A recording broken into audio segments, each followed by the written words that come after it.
Students, फॉर्मूलेटर में आप लोग का स्वागत है। आज का क्लास पीवाईक्यू सेक्शन 2022 पीवाईक्यू आपका रहेगा and subject programming for problem solving. ये एक तरह से नेमिंग तो आपको दिया गया है प्रोग्रामिंग फॉर प्रॉब्लम सॉल्विंग ये, लेकिन प्रोग्रामिंग सी से रिलेटेड आपका सारा सिलेबस रहेगा। इसके अंदर यह रहता है, आपने लेक्चर को भी देखा होगा। ओके, ये आपका इतने ब्रांचेज में first sem double E triple E EC और सीएसई वालों के लिए ये सब्जेक्ट कॉमन है। इन सब के लिए ये पेपर पीवाईक्यू जो होता है वो कॉमन आपका रहेगा। फर्स्ट सेमेस्टर का पेपर कोड इसका है 100104 100104 and the year of question जो है वो पीवाईक्यू कब का है, तो 2022 का क्वेश्चंस का। ओके, जो कि तो आपका एग्जाम अभी हुआ है। तो सेम पैटर्न हर एक क्वेश्चंस का यही रहता है। आपका टोटल आपका 10 आपका ऑब्जेक्टिव रहेगा, जिसमें 7 आपको डील करना है। उसके बाद उसका सब्जेक्टिव पार्ट रहेगा, दो पार्ट में रहता है। तो हम इस पीवाईक्यू को भी दो पार्ट में लेके चलेंगे। पहले पार्ट में हम ऑब्जेक्टिव को देख लेंगे, दूसरे पार्ट में हम सब्जेक्टिव को देखेंगे। ओके, तो चलिए इसके सब्जेक्टिव ऑब्जेक्टिव वाले पार्ट पे देखते हैं, उसके बाद हम सब्जेक्टिव देखेंगे, यानी लॉन्ग क्वेश्चन जो रहता है उस पे हम डिस्कस करेंगे।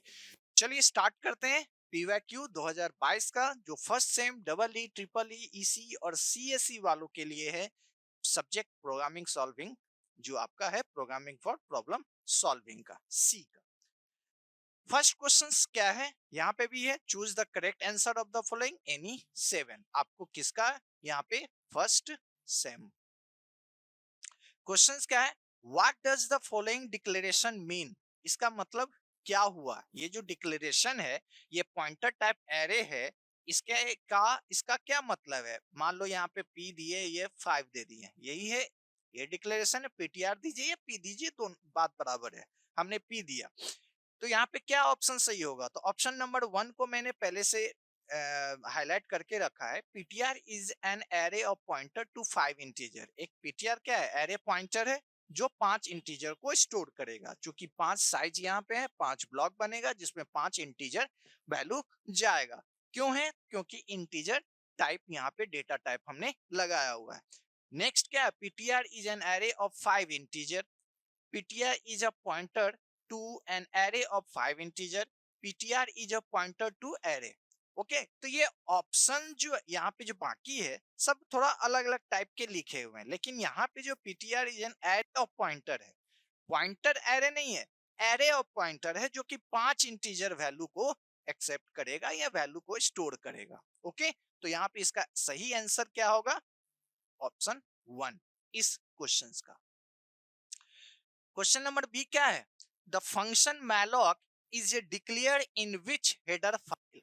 The function malloc is declare in which header file. किस हेडर फाइल के अंदर malloc, calloc ये सब जो हैं, डिलीट, रीअलोक, ये सब जो डायनेमिक मेमोरी एलोकेशंस मेथड्स जो हैं, ये किस हेडर फाइल के अंदर होते हैं। क्या stdio के अंदर, standard input dot H header file के अंदर, स्टैंडर्ड लाइब्रेरी के अंदर, कंसोल इनपुट आउटपुट के अंदर, या इनपुट आउटपुट स्ट्रीम के अंदर। हमने सबका फुल फॉर्म भी आपको बता दिया। तो ये किसके अंदर आता है, stdlib यानी स्टैंडर्ड लाइब्रेरी के अंदर। चूंकि ये फंक्शन जो है ये स्पेशल फंक्शन सब होते हैं जो dynamically use, dynamic memory allocations में आप ज्यादा इसका यूज डेटा स्ट्रक्चर में देखेंगे। तो ये कहाँ है, stdlib, ऑप्शन नंबर 2। क्वेश्चन है, एक प्रोग्राम है छोटा सा जिसमें आपको आउटपुट बताना है, इसका क्या होगा। प्रोग्राम क्या है, stdio.h int main char ch character type है। यहाँ पे ch यहाँ पे दिया हुआ है और ये z यहाँ पे दिया गया है।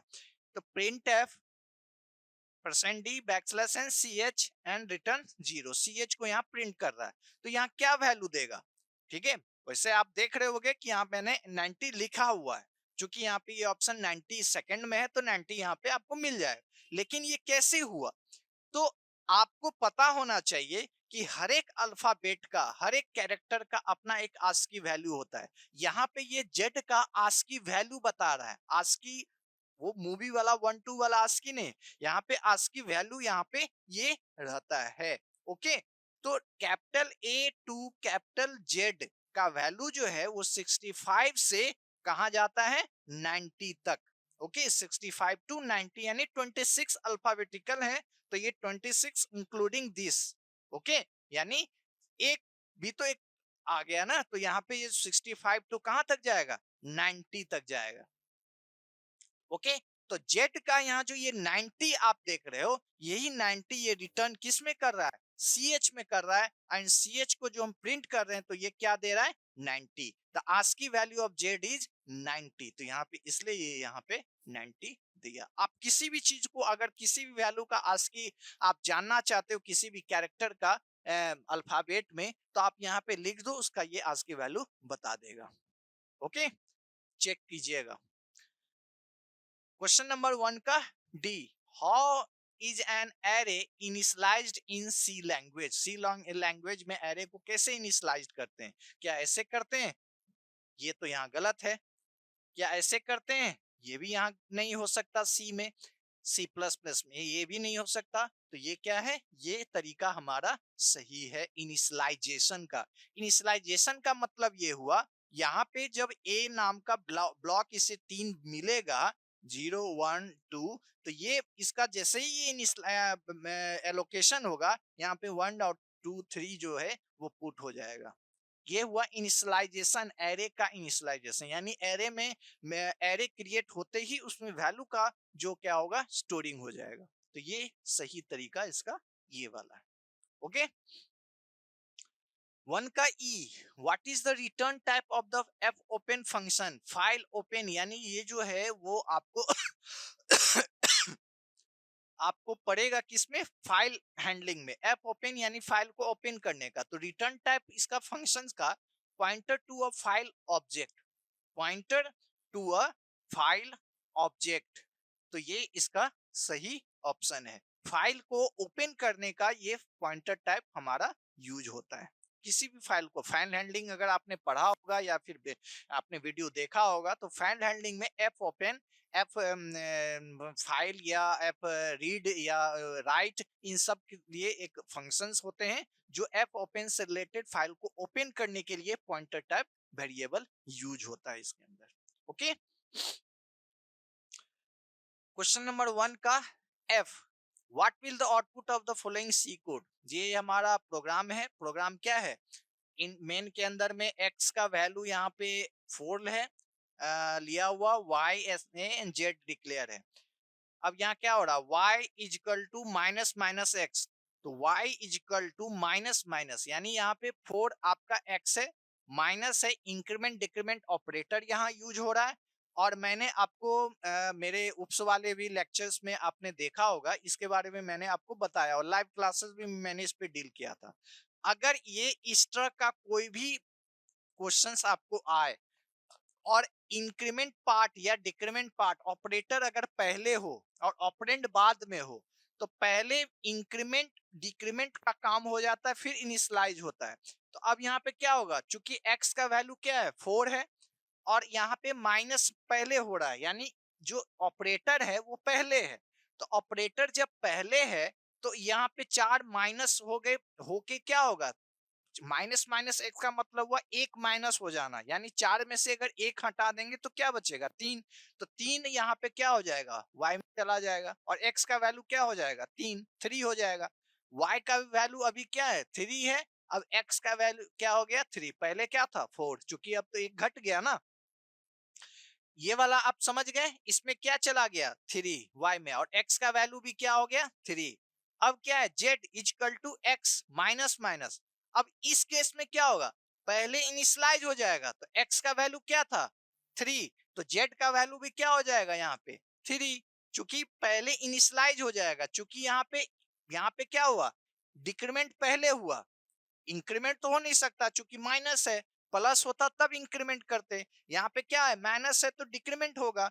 तो यहाँ पे पहले क्या क्या हो गया, डिक्रीमेंट हुआ, तो 4 माइनस एक 1 हो गया, तो 1 हो गया तो 3 आ गया। चूंकि अब यहाँ पे ऑपरेंड पहले है, ऑपरेटर बाद में है, तो पहले यहाँ पे क्या हो जाएगा, ये इनिशियलाइज हो जाएगा। तो x का वैल्यू 3 था तो z में भी क्या हो जाएगा 3। अब उसके बाद क्या हो जाएगा x एक घट जाएगा। तो x का वैल्यू पहले 3 था तो अब क्या हो गया 2। पहले x का वैल्यू 4 था तो यहाँ पे 3 हो गया। पहले 3 था तो यहाँ पे क्या हो गया 2 और z इक्वल टू 3। तो अब यहाँ जो प्रिंट होगा तो क्या होगा पहले x है तो 2, y है तो 3, z है तो 3, 2 3 3 ये वाला ऑप्शन। समझा आपने? ओके। इस तरह का क्वेश्चंस आता है, ये आप मान के चलो। ये क्वेश्चंस और किसी भी प्रोग्राम का आउटपुट बताना छोटे छोटे पार्ट का, तो ये क्वेश्चंस इस तरह का आएगा आपको ऑब्जेक्टिव में। तो इसलिए इस सब पे प्रैक्टिस आपको होना चाहिए, ये करके रखिएगा। क्वेश्चंस क्या है नेक्स्ट वन का जी। The keyword use to transfer control from a function back to the calling function. The keyword used to transfer control from a function back to the calling function, यानी जो calling function है उसे return जो करते हैं, transfer करते हैं keyword जो डेटा को हम भेजने का काम करते हैं, तो वो किससे करते हैं तो रिटर्न से। रिटर्न क्या करता है किसी भी फंक्शंस के वैल्यू किसी दूसरे में वैल्यू को रिटर्न यानी ट्रांसफर कर देता है। ओके। एच, यहाँ भी आप देखिए ये प्रोग्राम है, यानी इसी में आपको दो तीन इस तरह का क्वेश्चंस आ गया है। इंट मेन फ्लोट ए का वैल्यू क्या है 5, बी का वैल्यू क्या है 2। ठीक है। अब एक्सप्रेशन क्या कह रहा है C is equal to A divided by B. तो ए का वैल्यू है 5 और बी का वैल्यू है 2, तो डिवाइड किए तो इसका क्या आएगा 2.5, हाफ सीधा होगा। तो बी का वैल्यू अब क्या हो गया 2.5। अब यहाँ पे क्या हो रहा है चूंकि सी का वैल्यू ओके यहाँ सी है ना, तो सी का वैल्यू यहाँ पे अब क्या हो गया, यहाँ पे मैं लिख देता हूँ 2.5 किसका तो सी का। अब यहाँ पे सी बाय 2 है, अब क्या है सी बाय 2 और ये डिवाइड वाला पार्ट है। ये हमेशा आप याद रखिएगा, ऑपरेटर में दो जो काम होते हैं, एक ये डिवीजन और ये एक इसको बोलते हैं मॉडुलस जो परसेंटेज साइन की तरह रहता है। ये आपका रिमाइंडर रिटर्न करेगा और ये क्वोशंट रिटर्न करेगा। रिमाइंडर हमेशा पॉइंट का इस साइड वाला होता है, क्वोशंट हमेशा इस साइड वाला होता है। तो आप यहाँ पे देखेंगे जब अब हम क्या करेंगे इसको हम डिवाइड करेंगे ओके। तो यहाँ पे अब c बाय 2 है तो c का वैल्यू 2.5 है और ये 2 हुआ। तो ये अगर डिवाइड अब यहाँ पे होगा तो क्या होगा इसका हाफ अगर हम देखें तो 1.5 इस तरह का कुछ होगा या 1.25 ये आएगा इसका। ठीक है। तो जब भी ये इस टाइप का आएगा ओके यानी 1.25 इसका सही आंसर आएगा। लेकिन चूंकि यहाँ पे प्रिंटफ परसेंट डी डी कर रहे हैं और डी चूंकि यहाँ पे इंटीजर है ओके, तो आए कुछ भी डेसिमल में। ठीक है। लेकिन जब ये प्रिंट होगा तो वैल्यू क्या देगा 1। चूंकि ये इंटीजर डेसिमल वैल्यू नहीं लेता, वो सिंगल इंटीजर वैल्यू लेता है। ठीक है, न्यूमेरिक वैल्यू लेगा। तो ये न्यूमेरिक वैल्यू हमेशा क्या इसका पार्ट 1 लेगा। पॉइंट वाला पार्ट जो है पॉइंट के बाद वाला उसे वो छोड़ देगा। तो इसलिए इसका सही आंसर इसमें 1 रहेगा। ओके, क्लियर हुआ यहाँ पे? ठीक है। Next in C if you pass an array as an argument, argument में अगर हम इसे हम एरे के रूप में पास करें to a function, what actually gets the pass base address of the array. यानी अगर अब एरे से कोई वैल्यू को हम आर्गुमेंट के रूप में पास कर रहे हैं बेस क्लास में, तो उसका हमको एड्रेस पास करना होगा। तो यहाँ पे base address of the array, base मतलब पेरेंट क्लास का जो है वो एड्रेस हम यहाँ पे पास करेंगे। Okay. How is the third element in an array access based on pointer notation? यानी थर्ड एलिमेंट का अगर हम मान लो ये इस तरह का एरे हमारा है और इसमें हमको थर्ड एलिमेंट को अगर देखना है ये वाला पार्ट को, तो हम क्या इसमें से बेस्ड करेंगे, तो इसमें पॉइंटर a+3 करेंगे तो हमको थर्ड एलिमेंट का वैल्यू जो है वो मिल जाएगा। या तो उसे हम प्रिंट करा सकते हैं या हम उसके एक्सप्रेशन के अकॉर्डिंग अपने प्रोग्राम के अकॉर्डिंग उसको हम चाहे पेस्ट करना हो, उसे रीड करना हो, उसे राइट करना हो, ये काम कर सकते हैं। ओके। तो इसका सही आंसर जो होगा, जो third element in array based on pointer notation you use *a+3 या स्ट्रिक a+3 हम कर सकते हैं। तो इसका सही आंसर होगा ऑप्शन नंबर 2। ओके, तो ये programming for problem solving PPS जो आपका पेपर है double E triple E EC and CSE वालों फर्स्ट सेम के लिए, ये ऑब्जेक्टिव सेक्शन टोटल 10 था जिसमें आपको 7 बनाना है। इस क्वेश्चंस को आप देखें, उसे समझें, और जो छोटे छोटे प्रोग्राम होते हैं जस्ट लाइक जो क्वेश्चंस आप जो ये सब क्वेश्चंस आपने देखा अभी, ये देखा एंड ये वाला पार्ट, जो टोटल इसी 10 में से 3 जो है आपको इस टाइप का क्वेश्चंस रहेगा। तो इस टाइप के क्वेश्चंस आपको बहुत सारे मिलेंगे आपको ऑनलाइन, या मैं भी एक लाइव में इस तरह का क्वेश्चंस लेके आपको प्रैक्टिस करवाऊंगा। ओके, क्योंकि ये क्वेश्चंस इस टाइप के बहुत कॉम्पिटिटिव एग्जाम में या फिर आपके सेमेस्टर्स एग्जाम में भी आएंगे। ठीक है, तो ये चीज आप इस पे प्रैक्टिस ज्यादा करें, क्योंकि ये वाला क्वेश्चंस आप अगर इस टाइप का रहेगा तो आसानी से समझ जाएंगे। क्यों? चूंकि अगर ये है तो यहाँ पे जो भी अल्फाबेट होगा इसका आस्के दे देगा। लेकिन ये क्वेश्चन जो आपका है, ये माइनस माइनस इंक्रीमेंट डिक्रीमेंट में इसमें कंफ्यूजन बहुत होता है, इसलिए इसमें प्रैक्टिस जरूर करेंगे। क्योंकि अब इसी में आपको कंफ्यूज आप हो सकते हो, मैंने तो अभी बताया। आप इस वीडियो को एक बार देखने के बाद कुछ खुद से कुछ दिन के बाद आप ट्राई कीजिएगा, आप कंफ्यूज हो जाओगे। इसलिए इस क्वेश्चंस में आप प्रैक्टिस बहुत बार करना, कोई भी वैल्यू लेके किसी तरह से भी करके इस चीज को देखना है। एंड इस टाइप के क्वेश्चंस को भी आप यूट्यूब पे देखें या गूगल पे ढूंढे, ये आपको मिल जाएगा। ओके, तो छोटे छोटे बेस फंक्शंस प्रोग्राम का आउटपुट निकालने का या फिर उसमें एरर क्या है, ये क्वेश्चंस बहुत आएंगे और आते हैं, ये आप ध्यान रखना इस पे। ओके, तो चलिए पार्ट 1 में आपने आज ऑब्जेक्टिव क्वेश्चंस मैंने यहाँ डील किया। अब इसके नेक्स्ट पार्ट जो आपका लॉन्ग क्वेश्चंस है उस पे हम डिस्कस करेंगे।